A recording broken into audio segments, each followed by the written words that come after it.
দিনটি তো ছিল ক্রিসমাস ডে। আর এই যে জায়গাটা দেখতে পাচ্ছি এটা ঠিক আমাদের বাড়ির পাশেই। প্রত্যেক বছর এখানে ক্রিসমাস ডে সেলিব্রেশন হয়। খুব একটা বড় করে হয় না, ছোটো মোটো করেই হয়। তো সেখানেই চলে গিয়েছিলাম, আর এখানে বাবা সবাইকে কেক দিচ্ছিল, তাই বাবার কাছে চলে গিয়েছিলাম কেক নেওয়ার জন্য। ইনি হলো আমার বাবা। তো বাবার কাছে একটু টুপিও নিয়ে নিচ্ছিলাম, তো বাচ্চাদের মতো। তো এই যে পুচকুটে গিয়েছিল, ওকেও টুপি নিয়ে দিলাম। তারপরে একটু ছবি তুলে নিলাম। তো ছবি টবি তুলে সেখান থেকে চলে আসলাম জলপাইগুড়ি পিসির বাড়িতে, কারণ কি সেখান থেকে আমরা ঘুরতে যাব চার্চে।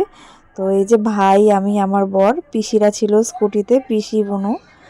তো এই যে দেখো, ভাই বারবার খেপাচ্ছে, বলছে যে এত ভিডিও করছিস কেন তুই বারবার। তো সেখান থেকে আমরা চলে গিয়েছিলাম এই যে চার্চে।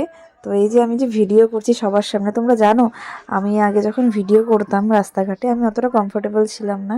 এখন আস্তে আস্তে একটু চেষ্টা করি। তো দেখো চার্চটা কি সুন্দরভাবেই না সাজিয়েছে।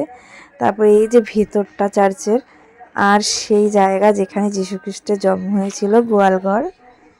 এদিকে দেখো বুনু কত সুন্দর করে নাচছে। বুনুর নাচ দেখে তো আমারও নাচ করতে ইচ্ছে করছিল, তো আমিও একটু হালকা করে নাচ করে নিলাম।